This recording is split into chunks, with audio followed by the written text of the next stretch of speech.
It's that time of year again when we turn our focus to strategic planning, goals for next year, forecasting, and more.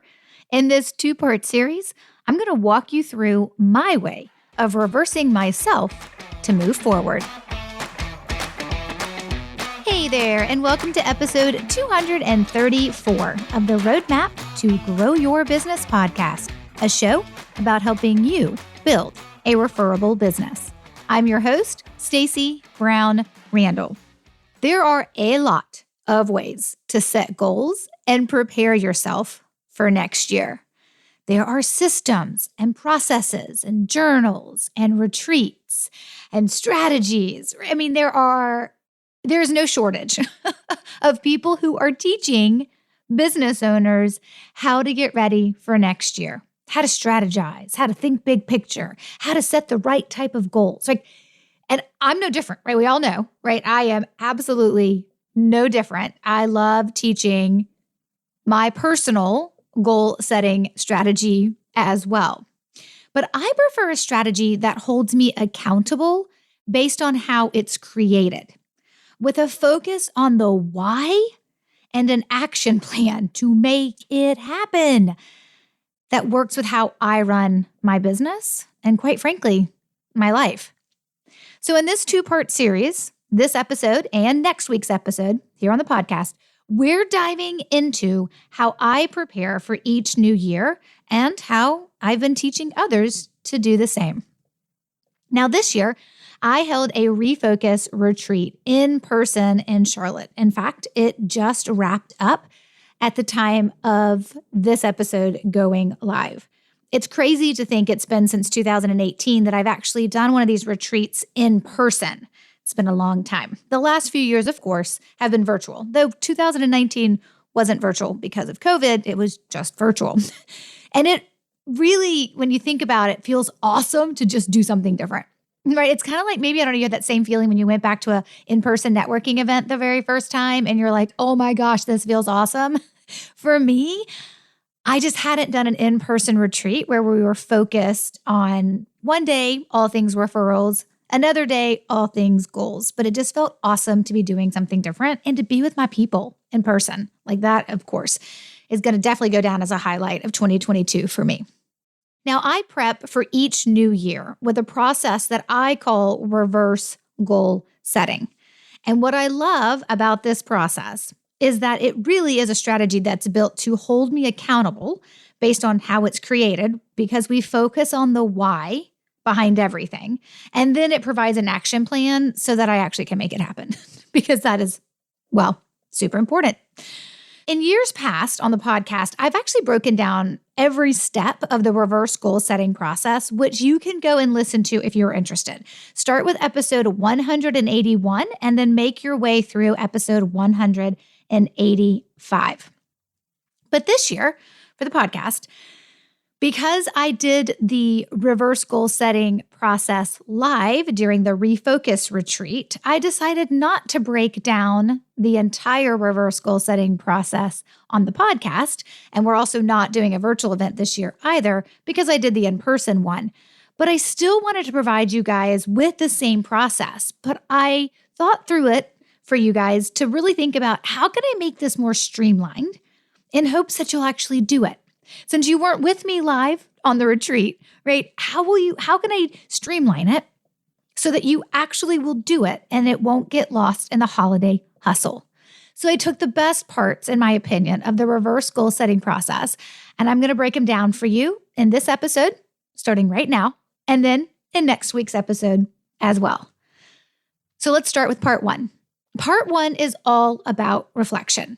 It's actually pretty hard to establish where you want to go if you don't take a really good look at all you have actually accomplished. We are so good as business owners focusing on our gap, right? All the things that we said we were going to do and didn't do, when in reality, what we should be focused on more is our gain, what we did accomplish. Now, this concept of gap versus gain isn't mine. I am borrowing it. But it is really important for you to understand. I think the concept of it is quite brilliant, because we're just good as humans, not even as business owners, just as humans of focusing on what we didn't accomplish or the gap we still have to overcome. But we don't always take time to look back and focus on the actual gain. What did we accomplish? What did we make happen? And how amazing that was. And that doesn't mean we don't still have a gap. I get it. We all have gaps, but we're really focused on this part on understanding what we have done, what we've accomplished, and then of course, where we still want to go.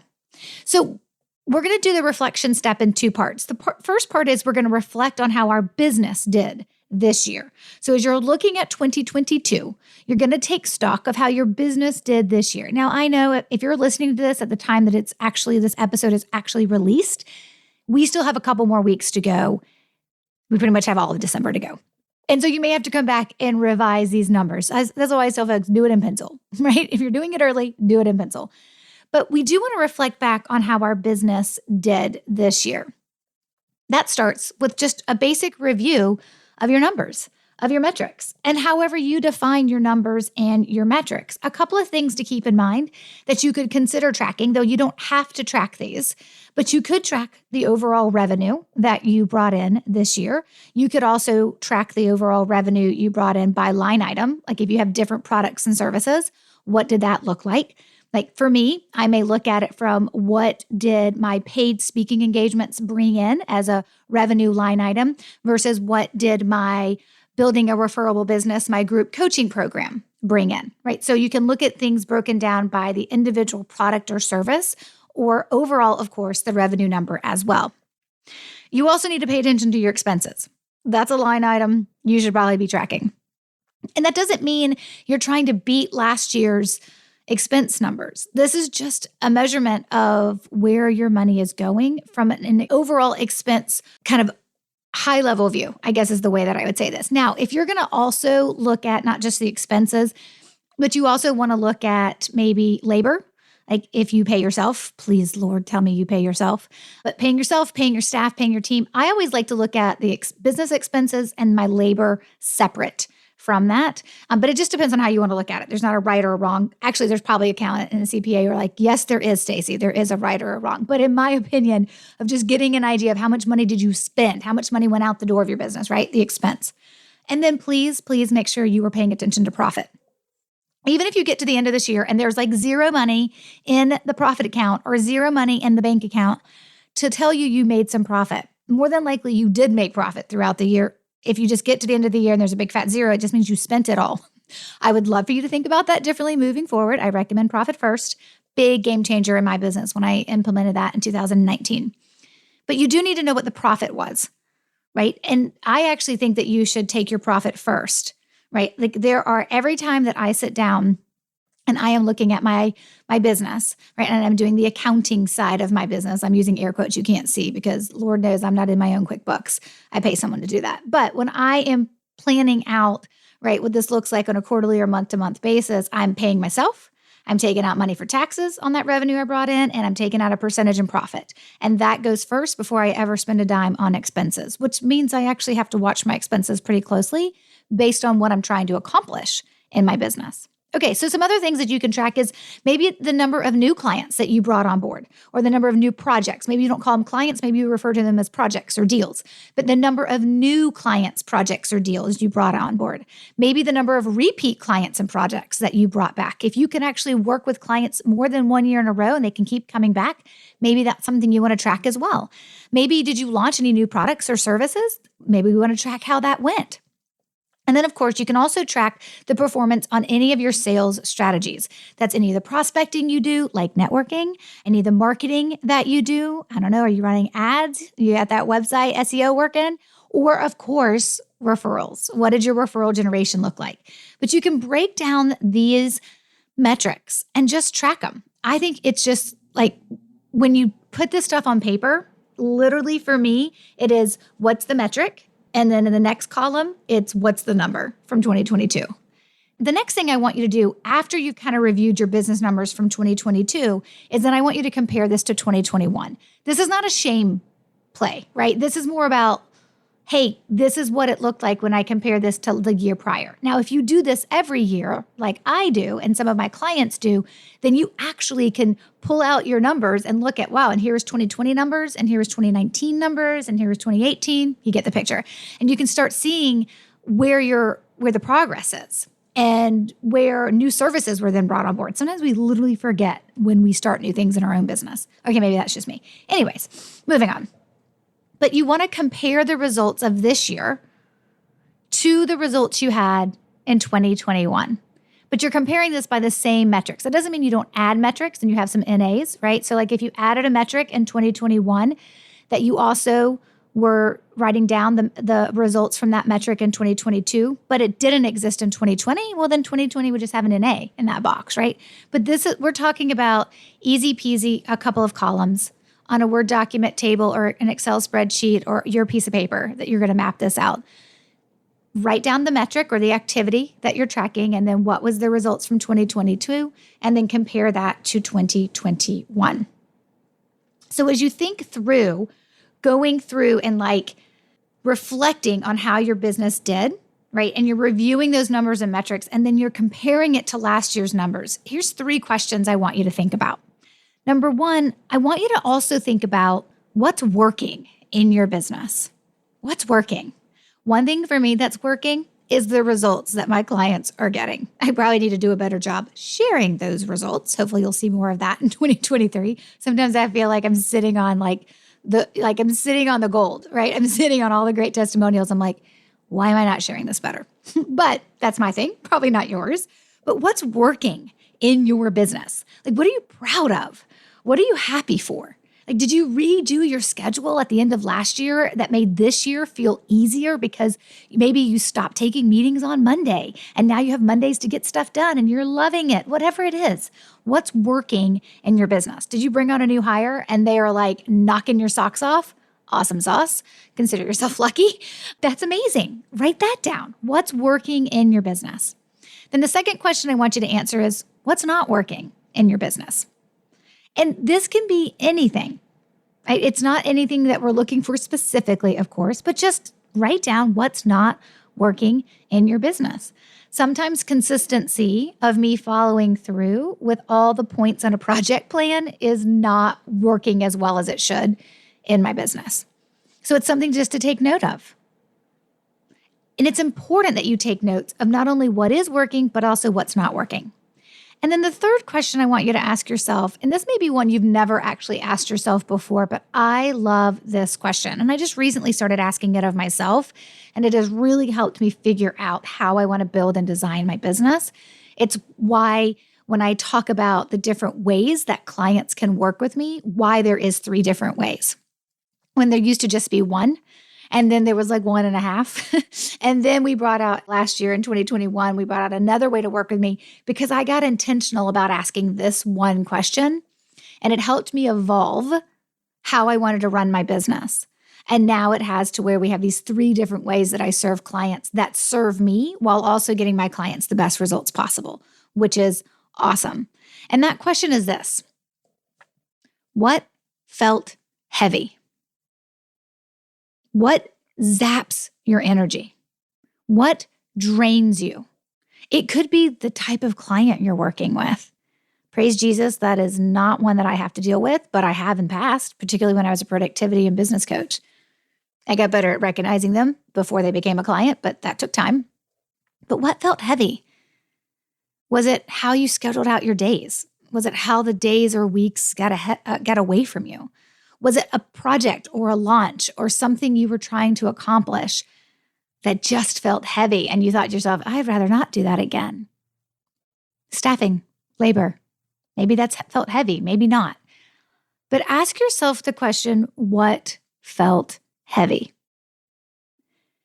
When you reflect back on how your business did, and you're going to review your numbers, those metrics, you're going to compare them to last year's numbers, and then you're going to ask yourself what's working in my business, what's not working in my business, and what felt heavy, you're going to create a picture for yourself of how you really ultimately want to move forward. It's not a complete picture. We've got another step in the reflection process, but you're going to start getting an idea of maybe some things that you don't want to do or do want to do. And I think what's really important before we dive into what do we want to accomplish next year, or what do we want to accomplish 5 years from now, and back into what we want to accomplish for next year, which is where we're going in next week's episode, I think it's really important that you get an idea of what's not working for you. What feels heavy? What do you not want to do again? Because if you don't take stock of those things now, you're more likely to make the same decisions later on that'll put you right back feeling the same way you feel now, wishing you had done something different. And so we need to take stock of what those things are. What do you wish could potentially or possibly be different?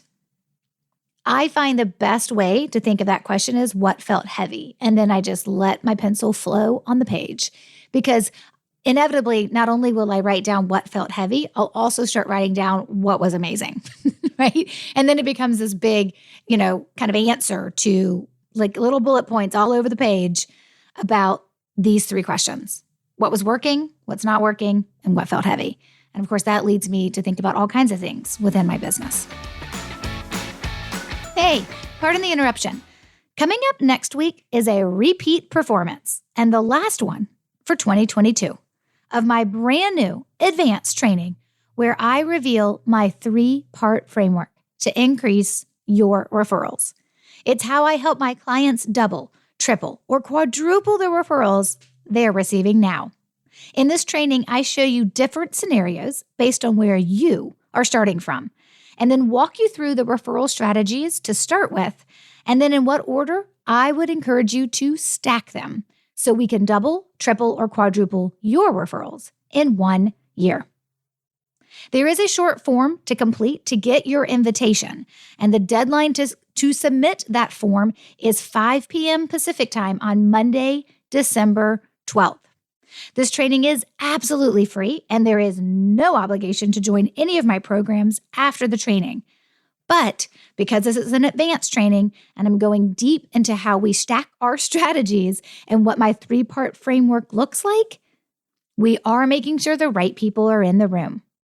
So join us by submitting your form before the deadline of Monday, December 12th at 5 p.m. Pacific. Go to stacybrownrandall.com/referable. Okay, back to the episode. Now that we've reflected on our business, let's look at our goals from this year and reflect on those. Now, here's the thing. This one typically brings up more emotions.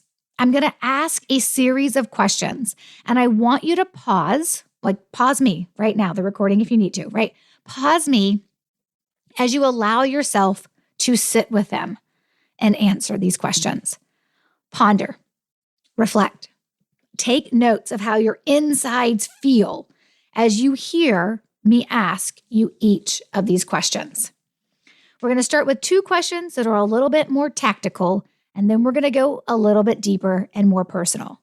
And remember, this is the second part of our reflection step. And so now we're focused on reflecting on our goals. First step of the reflection process, or the reflection step, was to reflect on the business. Now we're doing it on our goals. So let's start a little bit more tactical. First question. What goals did you accomplish this year? When you sat down in December of last year, or maybe it was January of this year, and you wrote down the goals you wanted to accomplish for this year, which of those did you actually accomplish? Question number 2, which goals did you not accomplish? It's okay. We all have them. More than likely, you will have a goal or 2 or more that you did accomplish. And then you may have a goal or 2 or more that you did not accomplish. Write those down. Okay, now let's go a little bit deeper. Let's get a little bit more personal. Next question. What stood in your way of accomplishing all of your goals? Of the goals you did not accomplish, what stood in your way? Next question. What do you want to be different about next year? Next question. What goals do you need to bless and release? That's a little like Maria Kondo. Does it bring you joy? If no, then thank it and let it go. What goals do you need to bless and release? Meaning possibly removing from your list of goals, permanently or temporarily. That's up to you. Last question. Would 2023 be easier if you had one main focus goal instead of chasing lots of goals? Let me give a little bit of context to that final question. When we create goals, we typically look at a lot of aspects of our life. We look at our relationships, we look at our health, we look at our finances, we look at our business. We look at all these different parts of our life, and then we create goals. Sometimes people call them New Year's resolutions, which I do not agree with, but we create these goals of all these things we want to accomplish. But the truth is, if our goals aren't made to fit within the life that we're currently leading and ready to create, whether that's, different projects are these goals or different habits or whatever they are, right? When we have so many of them we're trying to accomplish, we make tiny progress. We go a couple of inches on this goal and a couple of inches on this goal and then a couple more inches on this goal, but we actually never get to completion because we're chasing so many goals at one time. Now, for some of you, chasing a lot of goals at one time is what fires you up, gets your juices jiving, and you're like, this is my jam, here I go. And for others of you, you get to the end of every single year and you look back and you're like, wow, I was trying to chase 3, 4, 5, 7, 10 things, and I accomplished none of them. This question is for you, my friend. Should you have one main focus for the year instead of chasing lots of goals? I'm not here to tell you the answer is yes or no. That is for you to decide. But I have some clients that I work with that they are moving towards the direction of one main goal. And I have others that I'm working with that are going to have multiple goals that they're chasing. We are all different. That's how we were designed to be. But it is important we figure out what works for us and then work that so it can work for us. Now do me a favor. Take a breath. Okay. Feel better? Maybe not. Like I said, the reflection part of reflecting on our business and reflecting on our goals, it can be emotional. We're focusing on the gap, maybe not always on the gain. We're paying attention to what we thought we would be doing or where we thought we would be at this time that we're not. And sometimes we're looking at it as best year ever. We all come at this and arrive at this in very different places. And every year you do this process, things are going to change. What you didn't see coming this month or maybe January of next year will surprise you when it does show up in July, because right now you don't see it coming. That's why it's called the unexpected. This is a living, breathing process, but it still deserves a plan of attack while allowing the unexpected to be a part of the process. And that is what we are going to tackle next week with the next episode, the next part of this series. Now, if you want to go listen to the episodes where I dive into the reverse goal setting process in more detail than I am this year, I'm doing it different this year on purpose, and I hope you will partake. It's streamlined so that you'll do it, and this won't get lost in the hustle. But if you want to go check out the episode links from last year when we did this, go to the show notes page for this episode, stacybrownrandall.com/234. That's for episode 234. And Stacy has an E. But do me a favor. Take a minute, pull out a piece of paper, or pull up a Google Drive doc, whatever you got to do. Open up your notes tab on your app, on your phone, and answer these questions. Hit rewind. Is that still a thing? It's still a thing. Hit rewind and go through the process of reflecting on your business, and then go through the process of reflecting on your goals and answer those questions that I asked. Give yourself space to write down the answers.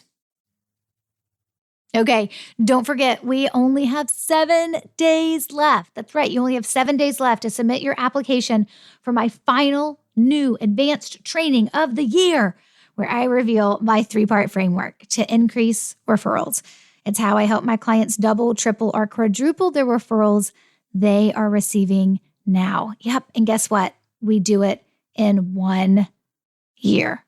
I'll address right where you are with your referral generation and then walk you through how to strategy stack the right referral strategies to get you to the fastest results, double, triple, or quadruple, in 1 year.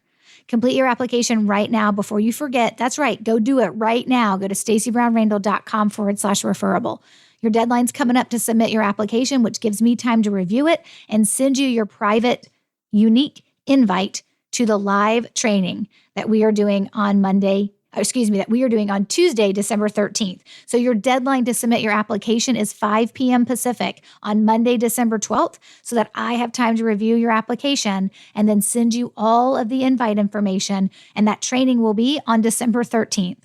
And if you do submit an application and then you're like, wait a minute, I can't attend the training live, that's okay. We will have a replay, but to get the replay, you're going to have to apply. The training is absolutely free, and there is no obligation to join any of my programs after the training. But to get your invite, you need to submit your application at stacybrownrandall.com/referable. Coming up next week is episode 235, and it is part 2 of Reversing Your Way Forward. Until then, you know what to do, my friend. Take control and grow your business. Bye for now. Thanks for listening to the Roadmap to Grow Your Business podcast. To access all resources and links mentioned in today's show and to connect with Stacy, head over to www.stacybrownrandall.com.